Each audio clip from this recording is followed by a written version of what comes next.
आणि आता वळूया सविस्तर घडामोडींकडे। पहाटे 6:30च्या सुमारास आज नागपूरहून मुंबईला येणारी दुरांतो एक्सप्रेस आसनगाव वाशिम या उपनगरीय स्टेशन दरम्यान घसरली आहे। या क्षणाची सध्याची महत्त्वाची बातमी आहे। या अपघातामध्ये अनेक रेल्वे प्रवासी जखमी झाल्याचं कळतं। एक्सप्रेसचे 6 डबे इंजिनासह घसरलेले आहेत। काही प्रवासी जखमी झाल्याचं कळतंय।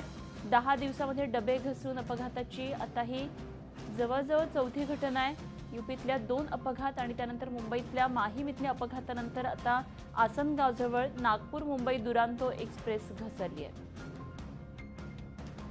आणि या संदर्भात आणखी सविस्तर माहिती जाणून घेऊया। सध्याच्या ताज्या घडामोडी तिकडच्या काय आहेत जाणून घेऊया। आमचे प्रतिनिधी चंद्रशेखर भुयार सध्या आपल्या बरोबर आहेत। चंद्रशेखर, काय नेमक्या सध्या अपडेट्स येत आहेत?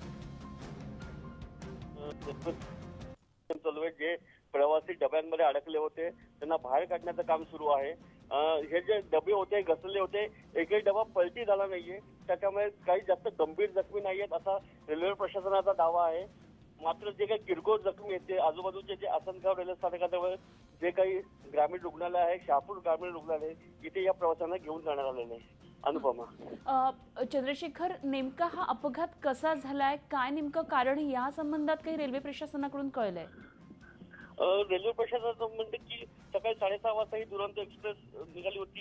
इथे 4 डबे घसरलेत, मात्र ते कशामुळे घसरलेत हे निश्चित काही कारण कळू शकलं नाहीये, कारण की हे दोनच ट्रॅक आहे, कुठेही क्रॉसिंग नाहीये असं रेल्वे प्रशासनाचा दावा आहे।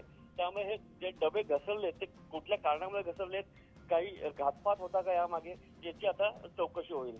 अगदी तसंच आतापर्यंत जी सगळी माहिती कळतीये प्रवाशांबाबत ते फक्त जखमीच आहेत, बरोबर? म्हणजे जीवितहानी कुठली नाहीये? निश्चितच, कारण की जे डबे घसरले होते हे डबे फक्त रेल्वे ट्रॅकवरनं घसरलेत, खाली उतरलेले आहेत। एकही डबा जो पलटी झाला नाहीये, त्यामुळे असं काही मोठी दुर्घटना घडली असली तरी पण जे जखमी आहे ते किरकोळ जखमी असेल, मेजर म्हणजे अति असं झालं नाहीये, कारण की रेल्वे प्रशासन बोलतं की जे डबे पलटी मारले असते तर अपघात मोठा घडला असता। खरं, धन्यवाद चंद्रशेखर दिलेल्या या सगळ्या सविस्तर माहितीसाठी। वेळोवेळी आपल्याकडे येऊन या संबंधातल्या ताज्या घडामोडी जाणून घेत राहू। चंद्रशेखर भुयार आमचे प्रतिनिधी आपल्या बरोबर होते। आसनगावजवळ ही ट्रेन डिरेल झालेली आहे, अनेक प्रवासी जखमी झालेले आहेत, मात्र हा अपघात मोठा होता होता टळलेला आहे हेही तितकंच खरं। आसनगावजवळ रेल्वे अपघात झालेला आहे। ही ट्रेन रुळावरून घसरली आहे। 6 डबे रुळावरून खाली आलेत इंजिनासह। मुंबईकडे येताना साधारण पहाटेची ही घटना आहे, 6:30च्या दरम्यानची ही घटना आहे। आणि ही दृश्य आपण बघतोय, ही ट्रेन घसरल्यानंतरची एक्सप्रेस आहे, दुरांतो एक्सप्रेस नागपूरहून मुंबईकडे येत होती। अनेक प्रवासी जखमी झालेत। हे केवळ डबे रुळावरून घसरलेले आहेत आणि हे ताजी दृश्य आपण पाहतोय तिकडची आसनगावजवळची। आसनगाव वाशिम दरम्यान ही घटना घडलेली आहे। नागपूर मुंबई एक्सप्रेसचे 6 डबे घसरलेले आहेत। सुदैवाने कुठल्याही प्रकारच्या जीवितहानीचं वृत्त आतापर्यंत नाहीये। प्रवासी जे जखमी झालेत त्यांनाही किरकोळ जखमा झाल्यात असं रेल्वे प्रशासनानं सांगितलेलं आहे। त्यांना जवळपासच्या रुग्णालयांमध्ये उपचारांसाठी नेण्यात आलेलं आहे। मात्र मोठा अपघात होता होता टळलाय। नागपूर मुंबई एक्सप्रेसचे 6 डबे सकाळी 6:30च्या दरम्यान रुळावरून घसरल्याची ही घटना आणि ही काही दृश्य आपण तिकडची पाहतोय। अनेक प्रवासी जखमी झाल्याचं कळतंय, मात्र त्यांना आसपासच्या जवळच्या रुग्णालयांमध्ये जाऊन त्यांच्यावर उपचार सुरू आहेत।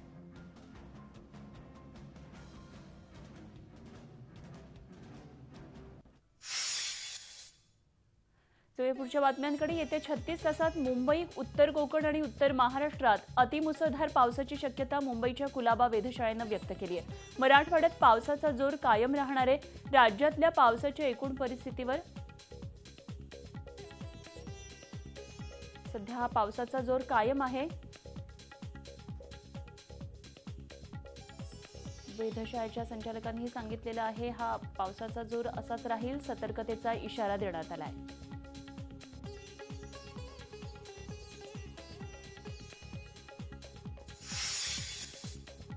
सलग 4 दिवस पावसानं रत्नागिरी जिल्ह्यामध्ये धुमाकूळ घातलाय। गणरायाच्या आगमनाच्या दिवशी सुरू झालेला हा पाऊस थांबायचं काही नाव घेत नाहीये। त्यामुळे गणेश भक्त चलविचल असल्याचं पाहायला मिळतंय। दरम्यान गेल्या 24 तासांमध्ये जिल्ह्यात एकूण 389.80 मिलीमीटर इतका पाऊस पडलाय, तर सरासरी 43.31 मिलीमीटर पावसाची नोंद झाली आहे। गणेशोत्सव म्हटला की बाहेरगावी असलेल्या कोकणातला प्रत्येक चाकरमानी हमखास गावी येतो। त्यानिमित्तानं नातेवाईकांकडे जाणं होतं। या सणाच्या दिवसामध्ये पाऊस नसेल तर 4 ठिकाणी सहज फिरता येतं। सध्या मात्र गेले 4 दिवस पडत असलेल्या पावसामुळे चाकरमान्यांच्या आनंदावर पाणी फेरलंय। सलग 4 दिवस पाऊस पडत असल्यामुळे बाहेर कुठेही म्हणजे नातेवाईकांकडे जाता येत नाहीये। संपूर्ण जिल्ह्यामध्ये अशाच प्रकारची परिस्थिती दिसतेय। दरम्यान गेल्या 24 तासांमध्ये सर्वाधिक पाऊस हा राजापूर तालुक्यात झालाय। राजापूरमध्ये तब्बल 65.50 मिलीमीटर इतका पाऊस पडला आणि त्याखालोखाल चिपळूण तालुक्यामध्ये 48.40 इतका पाऊस झालाय। मंडणगड, दापोली, खेड, लांजा या तालुक्यांमध्ये सरासरी 40 मिलीमीटरपेक्षा जास्त पाऊस पडलाय।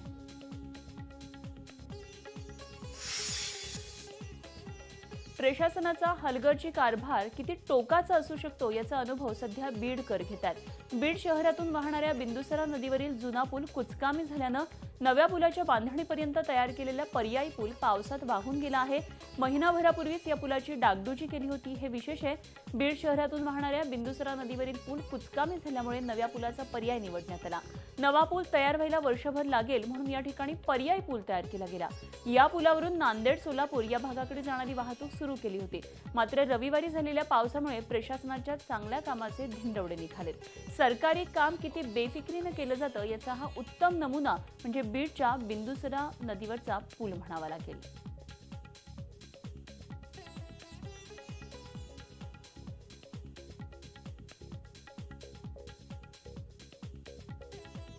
राज्यातल्या धरणांमध्ये सरासरी 59.21% इतका पाणीसाठा आहे। कोणत्या विभागामध्ये हा पाणी साठा किती आहे ते आपण पाहतोय। कोकण विभागामध्ये 92.99% पाणीसाठा झालाय। पुण्यामध्ये पुणे विभागात 79.93%, नाशिक विभागात 66.21%।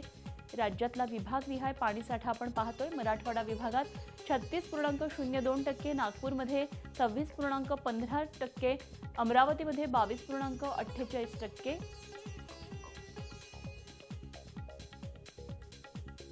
सध्याचा राज्यातला विभागनिहाय पाणीसाठा आपण पाहतोय।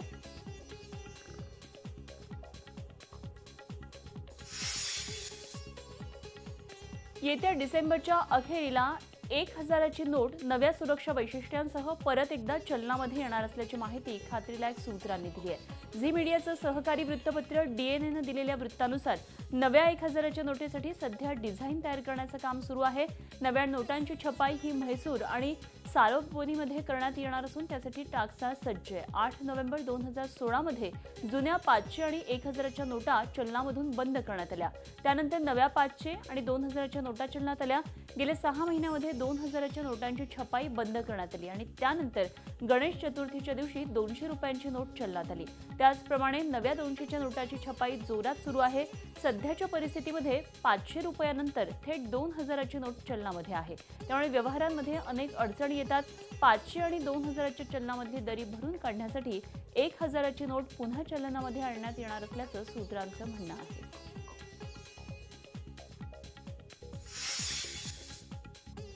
ऑनलाईन किंवा कार्डद्वारे व्यवहारांना चालना देण्यासाठी सरकार सध्या नव्या युक्त्या लढवत आहे। 2000 रुपयांच्या आतल्या बिलांची रक्कम डिजिटल पेमेंटच्या सुविधांचा वापर करून केल्यास करात 2% सवलत देण्याचा सरकारचा विचार आहे। त्या संदर्भात येत्या काही दिवसात होऊ घातलेल्या जीएसटी काउन्सिलच्या बैठकीत निर्णय होण्याची शक्यता आहे। ही सवलत थेट किंवा कॅशबॅकच्या माध्यमातून देण्यावर सध्या विचार सुरू आहे। केंद्रीय अर्थ मंत्रालयानं या संदर्भात रिझर्व्ह बँक, कॅबिनेट सचिवालय आणि आयटी मंत्रालयाशी सल्लामसलत सुरू केल्याचं वृत्त आहे।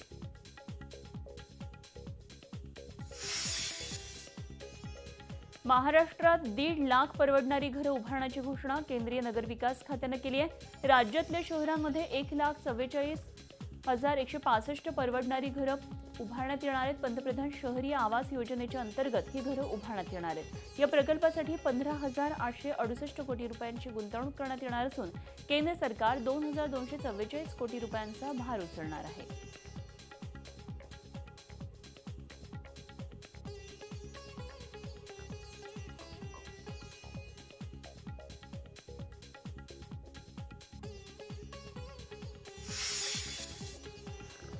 बहुचर्चित मुंबई कोस्टल रोडचं एक्सटेन्शन होत कोस्टल रोड हा थेट घोडबंदर मार्गापर्यंत पोहोचणार आहे। MMRDAकडून या प्रकल्पाची आर्थिक आणि व्यावहारिक उपयुक्तता याचा अभ्यास करण्यात आला आणि हा अभ्यास अनुकूल ठरल्यानं MMRDAच्या कार्यकारी समिती बैठकीमध्ये मार्वे भाईंदर घोडबंदर रोड या कोस्टल रोड म्हणजेच किनारी मार्गाचा विस्तृत प्रकल्प आराखडा बनवायला परवानगी देण्यात आली आहे। त्यामुळे भविष्यात ठाणे घोडबंदर, मुंबई पश्चिम उपनगर, नरिमन पॉइंट असं सागरी मार्गाद्वारे वेगवान प्रवास करणं शक्य होणार आहे। तसंच दहिसर भाईंदर घोडबंदर रस्त्यावरील वाहनांचा भार त्यामुळे हलका होणार आहे।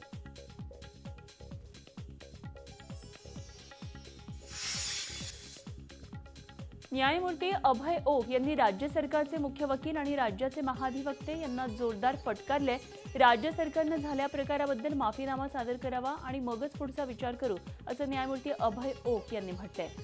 मुख्य न्यायमूर्ती मंजुला चेल्लूर यांची दिशाभूल का केली, त्यांना चुकीची माहिती का दिली, तुमचा न्यायव्यवस्थेवर विश्वास नाहीये का, अशा कडक प्रश्नांची सरबत्ती न्यायमूर्ती ओक यांनी महाधिवक्त्यांवर केली। ध्वनी प्रदूषणाच्या जनहित याचिकांबाबत खंडपीठाचे निर्देश काय आहेत याची मुख्य न्यायमूर्तींना माहिती का दिली नाही, एखाद्या न्यायमूर्तींविरोधात पक्षपातीपणाचा आरोप प्रतिज्ञापत्राशिवाय कसा काय केला, कोर्टाचं कामकाज म्हणजे तुम्हाला पोरखेळ वाटतो का, वाटेल तेव्हा आरोप करणार, वाटेल तेव्हा आरोप मागे घेणार, उच्च न्यायालयाला शिकवू नये अशा शब्दांमध्ये न्यायमूर्ती अभय ओक यांनी महाधिवक्त्यांचे कान उपटले। गेल्या आठवड्यामध्ये गुरुवारी राज्य सरकारनं न्यायमूर्ती ओक पक्षपातीपणा करत असल्याची तक्रार करून ध्वनी प्रदूषणाच्या याचिकेवरची सुनावणी दुसऱ्या खंडपीठाकडे देण्याची मागणी केली होती। उच्च न्यायालयाचे मुख्य न्यायमूर्ती मंजुला चेल्लूर यांनी ही मागणी मान्य केली, पण वकिलांच्या संघटनांनी केलेल्या टीकेनंतर न्यायमूर्ती ओक यांच्या नेतृत्वात पूर्ण पीठाची स्थापना करून सुनावणी करण्याचे निर्देश मुख्य न्यायमूर्तींनी दिले। त्यावर सोमवारी न्यायमूर्ती ओक यांनी ही कडवी टिप्पणी केली आहे। 155 वर्ष जुन्या मुंबई उच्च न्यायालयाची प्रतिष्ठा सरकारनं धुळीला मिळवल्याचं न्यायमूर्ती ओक यांनी म्हटलंय। मुख्य न्यायमूर्तींची दिशाभूल का केली तसा सवालही न्यायमूर्तींनी सरकारी वकिलांना विचारला। तर न्यायमूर्ती अभय ओक यांनी नेमकं काय म्हटलं पाहूया आपण ग्राफिक्सच्या माध्यमातून। 155 वर्ष जुन्या मुंबई उच्च न्यायालयाची प्रतिष्ठा राज्य सरकारनं धुळीस मिळवली। ध्वनी प्रदूषण जनहित याचिकांबाबत खंडपीठाचे काय निर्देश आहेत याची मुख्य न्यायमूर्तींना माहिती का दिली नाही, मुख्य न्यायमूर्तींची दिशाभूल का केली। राज्याच्या महाधिवक्त्यांनी उच्च न्यायालयाला शिकवू नये असंही न्यायमूर्ती अभय ओक म्हणाले। कोर्टाचं कामकाज हा सरकारला पोरखेळ वाटतो का असा सवालही त्यांनी केलाय।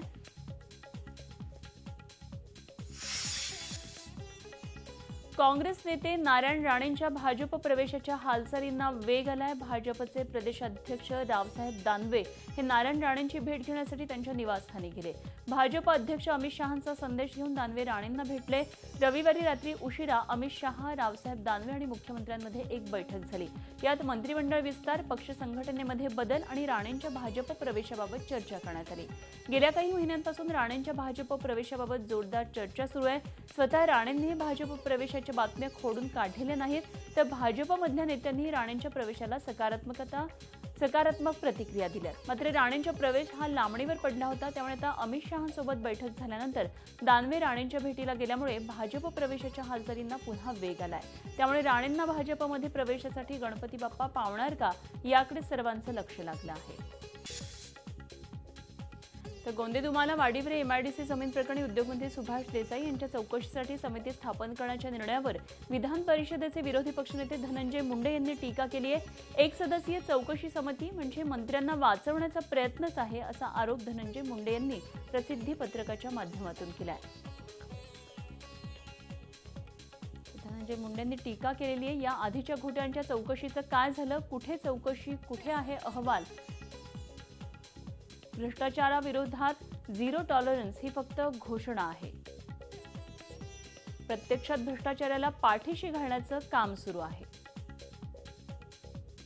जमीन गैर अधिसूचित करण्याच्या देसाई यांच्या संपूर्ण निर्णयांची चौकशी व्हावी अशी मागणी धनंजय मुंडे यांनी केली आहे।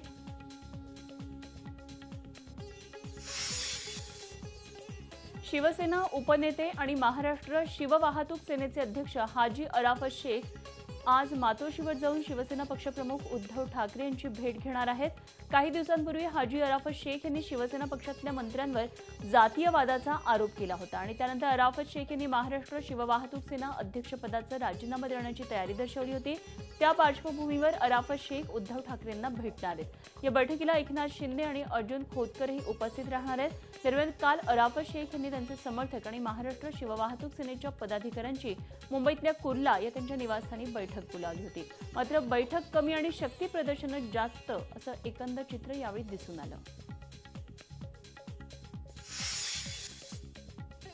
मीरा भाईंदर महापालिकेमध्ये भाजपची एक हाती सत्ता आली आहे. महापौर पदावर भाजपच्या डिंपल मेहता तर उपमहापौर पदावर चंद्रकांत वैती यांची निवड झाली आहे. डिंपल मेहता यांनी शिवसेनेच्या अनिता पाटील यांचा पराभव केलाय. मेहता यांना 61 तर पाटील यांना 34 मतं मिळाली. तर उपमहापौर पदासाठी झालेल्या निवडणुकीमध्ये वैती यांनी काँग्रेसच्या अनिल सावंत यांचा पराभव केला. वैती यांना 61 मतं मिळाली तर सावंत यांना 34 मतं मिळाली. महापौर पदाच्या निवडणुकीत काँग्रेस शिवसेनेची युती पाहायला मिळाली.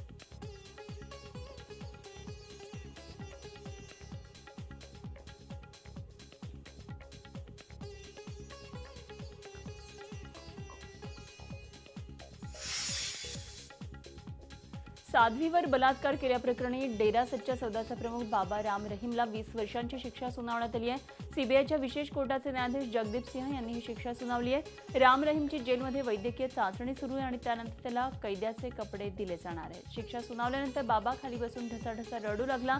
तसंच कोर्टाच्या बाहेरही जाण्यास राम रहीमनं नकार दिला. त्यामुळे त्याला बळजबरीनं कोर्टाबाहेर काढण्यात आलं. पीडितांच्या वकिलांनी जन्मठेपेच्या शिक्षेची मागणी केली आहे. तर राम रहीमच्या शिक्षेच्या सुनावणीसाठी न्यायाधीशांनी हेलिकॉप्टरनं थेट रोहतक तुरुंगात येऊन सुनावणी घेतली. गुरमीत राम रहीमला जास्तीत जास्त शिक्षा द्यावी अशी मागणी सीबीआयच्या वकिलांनी सुनावणी दरम्यान केली. बलात्काराच्या तक्रारीनंतर तब्बल 15 वर्षांनी या प्रकरणाचा निकाल लागला.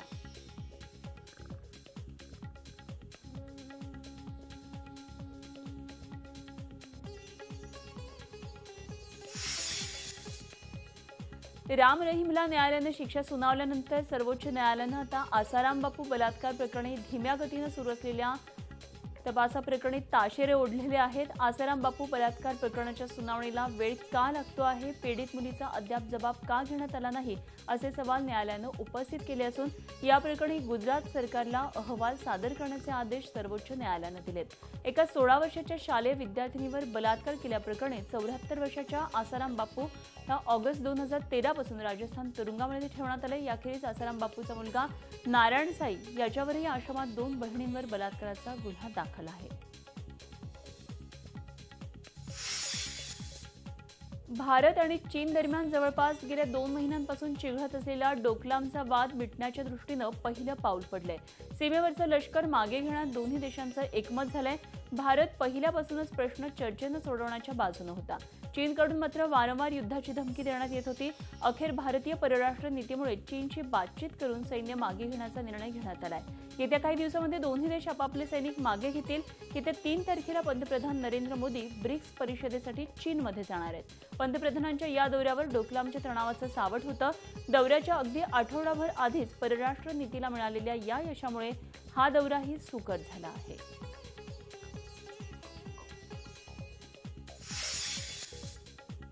मुंबई विद्यापीठात नेमकं चाललंय तरी काय हा गेल्या काही आठवड्यांपासून पडलेला प्रश्न अजूनही अनुत्तरितच आहे. गेल्या 3 महिन्यांपासून मुंबई विद्यापीठाच्या पदवी परीक्षांचे विद्यार्थी निकालाच्या प्रतीक्षेत आहेत. यापैकी सर्वाधिक प्रतीक्षा असलेला कॉमर्स, बीएमएम आणि एमएससीचे निकाल अखेर जाहीर झालेत. पण तरीही विद्यार्थ्यांचं संकट मात्र अजूनही संपलेलं नाही. कारण काल दिवसभर मुंबई विद्यापीठाची वेबसाईटच ठप्प होती. निकाल ऑनलाईन जाहीर होत असल्यामुळे विद्यार्थ्यांना ते वेबसाईटवरच पाहावे लागतात. पण करीना कॅम्पसमध्ये इंटरनेट सुविधेमध्ये तांत्रिक बिघाड झाल्यानं विद्यापीठाची वेबसाईटच सुरू झाली नाहीये. आधीच इतके दिवस निकालाची प्रतीक्षा आणि त्यामुळे पुढले प्रवेश रखडलेले आणि आता वेबसाईटच बंद असण्याच्या रूपातलं हे नवीन संकट. त्यामुळे विद्यार्थ्यांची पुरती कोंडी झाली आहे. दरम्यान मुंबई विद्यापीठाच्या 477 परीक्षांपैकी 437 परीक्षांचे निकाल जाहीर करण्यात आले. तर ज्या विद्यार्थ्यांचे निकाल राखीव ठेवण्यात आलेत त्यांचे निकाल येत्या 10 दिवसांमध्ये जाहीर करणार असल्याची माहिती परीक्षा विभागाकडून देण्यात आली आहे.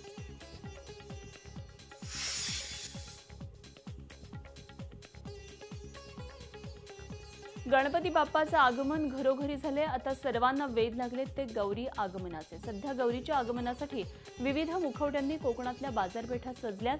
बाजारपेठेत सध्या अनेक आकारातल्या विविध स्वरूपातल्या गौरी पाहायला मिळतात. पितळी मुखवट्यांपासून ते पीओपीच्या मुखवट्यांनी बाजारपेठ सध्या सजली आहे. गौरींच्या सजवण्यासाठी विविध आभूषणं, गौरींचा फेटा आणि शेला यांनाही विशेष मागणी आहे. 3 फुटांपासून ते 6 फुटांच्या उभ्या गौरींनाही मोठी मागणी आहे. गणपती बाप्पासोबत आता अनेक घराघरांमध्ये गौराईचं आगमन होणार आहे. कोकणामध्ये गौरीचे मुखवटे आणि विविध गौरीच्या सजावटीच्या गोष्टी घेण्यासाठी कोकणातल्या बाजारपेठांमध्ये गर्दी पाहायला मिळते. मुंबईतल्या विलेपार्ले इथल्या ऑर्किड हॉटेलमध्ये अनोख्या पद्धतीनं बाप्पासाठी खास सजावट करण्यात आलेली आहे. पिण्याच्या पाण्याच्या मोकळ्या बॉटल्स, म्युझिक सीडी, पॅकिंगसाठी वापरले जाणारे लाकूड या सगळ्या वस्तूंचा वापर करून बाप्पाची सजावट हटके पद्धतीनं करण्यात आली आहे. पाण्याच्या बाटल्यांचा वापर करून त्यापासून आकर्षक फुलं तयार करण्यात आलेली आहेत आणि त्यामुळे ही सजावट अधिकच आकर्षक दिसते.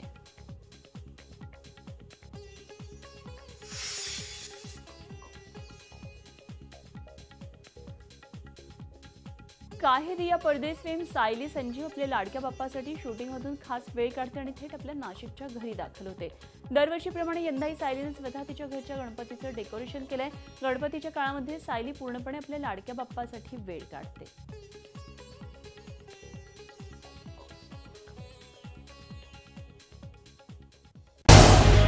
झी 24 तास रहा एक पाऊल पुढे.